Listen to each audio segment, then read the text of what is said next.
L'entrepreneuriat, tout le monde peut y entrer, mais très peu de personnes peuvent y rester sur du très long terme.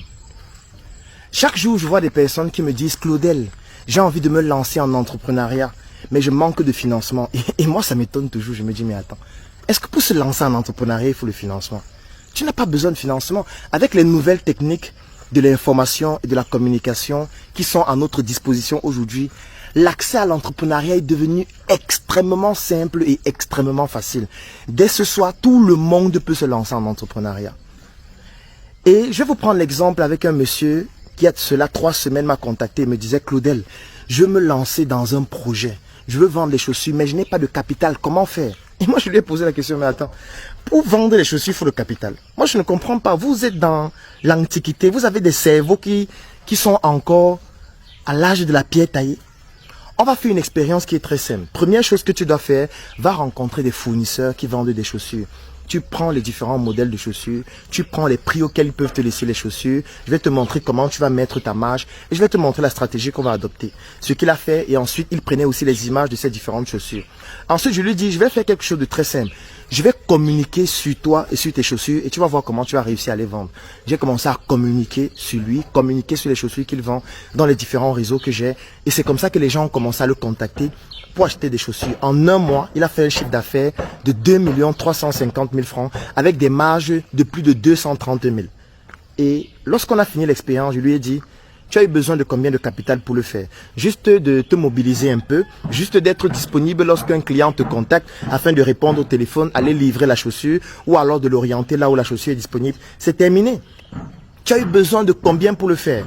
Certaines personnes me diront, non Claudel, oui, tu as quand même communiqué sur lui, non. Si tu ne le communiquais pas sur lui, est-ce qu'il allait réussir à le faire? Mais attends, si quelqu'un voudrait que je communique sur lui ou sur ce qu'il fait, il n'a qu'à rejoindre la Startup Academy. Quand tu es membre de la Startup Academy, tu bénéficies d'une communication sur les prestations que tu offres. Tu as même la possibilité de pouvoir donner des événements dans nos différents sièges au Cameroun, Yaoundé, Douala, Tchad, en Côte d'Ivoire et même en ligne, avec les directs qu'on organise sur nos plateformes en ligne et tous les groupes que nous avons.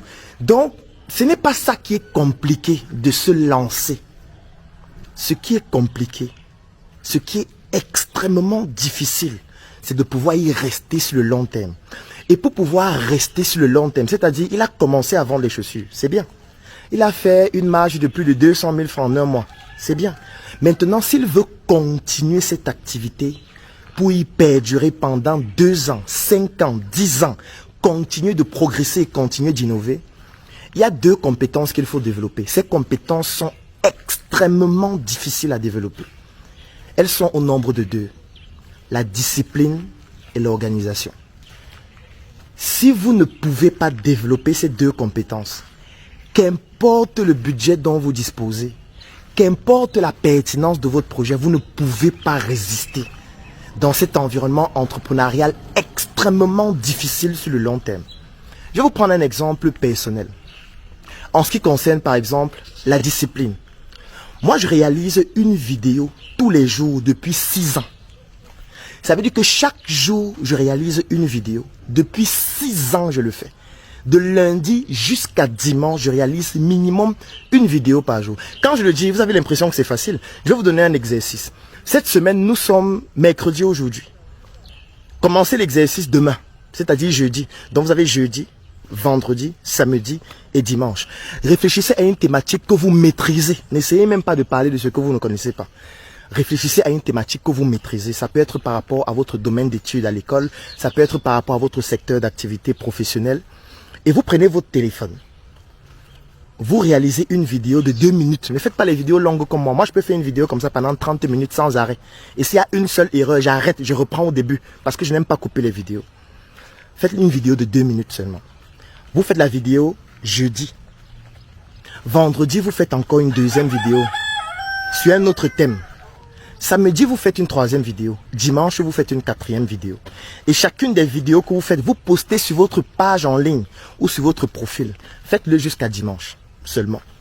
Et vous allez vous rendre compte que ce n'est pas facile. Là, je parle d'un thème que vous maîtrisez. Je ne vous dis pas de vous aventurer dans un thème où il faut vous documenter, où il faut avoir des compétences que vous devez développer. Ça demande une discipline qui est extraordinaire. La discipline dans un projet, c'est par exemple quoi? C'est par exemple le fait de faire du reporting financier de tout ce qu'on réalise sur le plan purement économique. Ça veut dire d'avoir un fichier dans lequel on mentionne toutes ses entrées, toutes ses sorties, les désignations, de pouvoir mentionner toutes les activités qu'on mène tout au long de la journée, de produire des rapports chaque jour. Je ne parle pas des rapports 5 fois par semaine ou 6 fois par semaine. Chaque jour, de faire des rapports hebdomadaires, de faire des rapports mensuel, de pouvoir analyser, de pouvoir faire une analyse financière sur son activité, de pouvoir optimiser ce qu'on fait afin de pouvoir être beaucoup plus rentable. Pour faire ça chaque jour, c'est très difficile. Je vous demande aussi de faire cet exercice. Chaque jour, notez juste les dépenses que vous effectuez. Si vous prenez le taxi, vous notez dans un fichier, j'ai pris le taxi, 300 francs. Si vous mettez le carburant dans votre véhicule, j'ai mis le carburant, 2000 francs. Si vous partez au restaurant, vous achetez à manger, vous notez dans un document, si vous partez au restaurant, j'ai dépensé tel montant. Vous notez seulement les dépenses et ne faites rien d'autre. Notez juste les dépenses. Quand vous avez les entrées, vous notez. Faites ça pendant une semaine. Vous allez vous rendre compte que c'est extrêmement difficile d'être discipliné. Il y a des jours où vous allez vous dire, ah non, c'est trop pénible. Non, non. Hey, tous les jours, je vais rester comme ça. Je ne peux plus vivre parce que tout ce que je fais, je dois noter. Oui, c'est ça la discipline. Parce que si vous ne faites pas ça dans votre projet, il ne sera pas possible pour vous, si je prends le cas d'activité de celui qui vend les chaussures, de savoir quel est le type de chaussures qui se vend le mieux, quel est le moment de l'année où les chaussures se vendent plus que les autres mois. Quel est le profil de mes clients? Mes clients sont plus quoi, les hommes ou les femmes? Les personnes qui achètent le plus mes produits sont plus dans quel quartier? Quel est le moyen de communication que j'utilise qui fonctionne le mieux? Si vous n'avez pas cette discipline-là par rapport aux data concernant votre projet, vous ne pourriez pas améliorer vos stratégies pour permettre au projet de perdurer sur le long terme. Donc, la discipline, c'est un élément fondamental sans lequel aucun projet ne peut se développer. Aucun projet. La discipline, c'est aussi quoi? La discipline, c'est le fait aussi de comprendre que quand vous mettez sur pied un projet, le projet ne vous appartient plus. Je vais vous prendre un exemple. Vous ouvrez une boutique dans un quartier. Vous vendez des produits qui sont intéressants. Tout le monde au quartier est déjà habitué à votre boutique et sait que si je veux acheter tel produit, je m'en vais dans la boutique de Claudel. Ça veut dire que les gens vont développer des réflexes par rapport à votre boutique et sauront que le matin, je m'en vais à la boutique, j'achète le nécessaire pour les enfants, pour leur goûter, afin de les envoyer à l'école. À midi ou alors dans la journée, je peux acheter des produits qui vont me permettre de préparer. Je peux acheter du riz, je peux acheter des pâtes, ainsi de suite. Ça veut dire que votre boutique ne vous appartient pas à vous seul. Au-delà du fait que ce soit votre boutique, et que vous vendez des produits et des services qui vous permettent de pouvoir gagner de l'argent, votre boutique est aussi utile pour la personne avec qui vous travaillez, qui peut-être nourrit sa famille grâce à ce qu'il gagne. Votre boutique, c'est aussi pour toutes les personnes qui sont au quartier, qui ont développé déjà une attitude et un comportement en ce qui concerne votre boutique et des réflexes, c'est-à-dire celui d'aller par exemple chaque matin acheter des produits ou alors de pouvoir acheter une boisson fraîche ou un jus, ainsi de suite. Alors ce qui fait donc en sorte que lorsque vous avez une boutique comme celle-là, ça veut dire que ça ne vous appartient plus. Du moins plus à vous seul. Il y a donc des personnes qui décident un matin de se lever, de fermer la boutique, parce que voilà, ils vont dire je suis fatigué. Aujourd'hui là non, je n'ai pas la forme, je n'ai pas envie de travailler aujourd'hui. Mais mon ami, tu es en train de pénaliser tout un quartier. Le simple fait pour toi de fermer la boutique parce que tu ne te sens pas bien, tu es en train de pénaliser des personnes pour qui cette boutique devient indispensable dans leur activité. Donc tu ne peux pas te lever un matin parce que voilà, tu ne te sens pas bien et tu décides d'arrêter ton activité parce que tu estimes que c'est ton activité personnelle et que tu n'as de compte à rendre à personne. Non, tu as des comptes à rendre aux gens du moment où ton activité est utilisée ou du moins les produits ou les services que tu vends sont utilisés par d'autres personnes. Tu as l'obligation d'être discipliné dans ta capacité à pouvoir délivrer le produit ou le service. Je prends un exemple. Supposons que celui qui vend les chaussures commence à très bien vendre les chaussures. Il est déjà très réputé. Il commence à vendre les chaussures en gros. Il y a des personnes qui viennent chez lui pour acheter des chaussures en quantité importante pour aller distribuer dans d'autres villes, dans d'autres pays. Et un jour, parce qu'il ne se sent pas bien, parce qu'il s'est levé le matin et puis sa copine lui a parlé d'une certaine façon dans la nuit, il dit non, aujourd'hui, je ne travaille pas. Mais attends, si tu décides de ne pas travailler, ça veut dire que tu es en train de pénaliser tous ceux qui détaillent tes produits. Ça veut dire que tu ne leur permets pas de pouvoir gagner ce qu'ils ont l'habitude de gagner en journée parce qu'ils devaient venir s'approvisionner chez toi. Ça veut dire que tu ne leur permets pas de pouvoir nourrir leur famille. Ça veut dire que ton manque de discipline est en train de détruire l'activité d'autres personnes, de détruire même la vie des gens. Donc tu as le devoir d'être discipliné si tu as décidé de commencer à entreprendre. Parce que dès que tu entreprends, ce n'est plus pour toi seulement. Et qui parle donc de discipline, parle aussi d'organisation. Lorsqu'on parle d'organisation, ça veut dire quoi? Ça veut dire que tu ne peux pas développer un projet sur le long terme en étant seul. il faut bien qu'il y ait des personnes avec toi qui vont te permettre de pouvoir non seulement déléguer des tâches et surtout faire en sorte que l'absence de quelqu'un dans le système n'empêche pas au système de continuer à délivrer le produit ou le service que le système doit délivrer. Donc tu ne peux pas raconter aux gens que voilà, je te contacte par exemple, tu es un graphiste. Ou alors tu es par exemple quelqu'un qui doit réaliser les packaging de mon produit. C'est un exemple. Je te contacte, je te dis voilà, je voudrais que tu réalises les packaging de mon produit.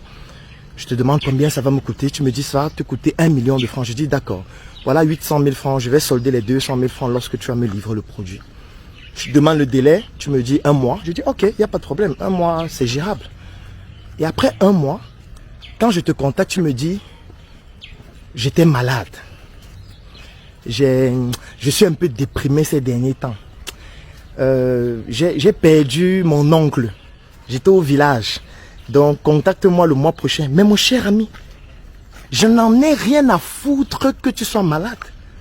Je n'en ai rien à foutre que ton oncle soit mort avec toute l'empathie et la sympathie que j'ai pour ta famille. Moi, je t'ai payé pour un service. J'ai besoin que mon service soit rendu dans les délais. Ce que tu racontes que ton paiement et tout ça, je n'en ai rien à foutre de ça. Ça peut être choquant de le dire, mais c'est ça l'organisation. L'organisation, c'est lorsque l'activité ne dépend plus seulement de toi et que tu as mis en place un système qui permet à ce que le produit ou le service soit délivré même en ton absence ou même lorsque tu éprouves une certaine déficience individuelle et personnelle. Et ce sont donc des ingrédients qui vont permettre à ce que ton business se développe sur le très long terme. Tu ne peux pas t'amuser avec ça. Ce qui fait donc en sorte que la plupart des entrepreneurs qui n'arrivent pas à se développer sur le très long terme pêchent à ces deux niveaux. La discipline et l'organisation. Parce que lancer un projet, c'est facile. Tout le monde peut lancer un projet. Tout le monde peut décider dès ce soir de se lancer dans la cosmétique, dans l'agroalimentaire, dans le coaching, dans tout ce que vous voulez. Mais maintenant, être discipliné au quotidien et être organisé pour faire en sorte que son activité continue de perdurer sur le très long terme. C'est ça qui fait en sorte que sur 100 entrepreneurs qui se lancent, il y a 99 qui abandonnent. Et il y a 1% seulement qui réussissent à se développer sur le très long terme. Si vous voulez que votre projet se développe sur le très long terme, sachez qu'il y a 2 disciplines indispensables à développer. La discipline et l'organisation. Si vous ne réussissez pas à le faire, mettez-vous avec des personnes qui sont organisées, qui sont disciplinées et peut-être vous aurez des chances de vous en sortir. C'est la raison pour laquelle je vous recommande de rejoindre la Startup Academy. Si vous souhaitez nous rejoindre, écrivez juste en commentaire « Je souhaite rejoindre la Startup Academy » et on se donne rendez-vous dans nos sièges. J'offre 3 mois d'accompagnement sur mesure gratuitement à tous les membres de la Startup Academy. La Startup Academy, c'est cette initiative qui a vu le jour en 2016 et qui est basée sur un trépied que nous appelons le trépied idéologique qui comporte la sensibilisation en ce qui concerne l'entrepreneuriat, la formation sur tous les métiers et les secteurs d'activité qui tournent autour des opportunités d'affaires et enfin l'investissement dans des projets. Que vous soyez un débutant, un étudiant, un entrepreneur ou alors toute personne qui est intéressée par les affaires, durant cet accompagnement qui va durer 3 mois et qui est entièrement gratuit, vous allez bénéficier de notre retour d'expérience, de notre visibilité et surtout de nos stratégies qui vont permettre à votre projet de pouvoir décoller. Je vais laisser un lien dans la description de cette vidéo et en commentaire. Vous cliquez dessus, vous remplissez le formulaire pour pouvoir bénéficier en exclusivité de cet accompagnement gratuit sur mesure par rapport à votre activité qui va durer 3 mois. Rendez-vous à la Startup Academy.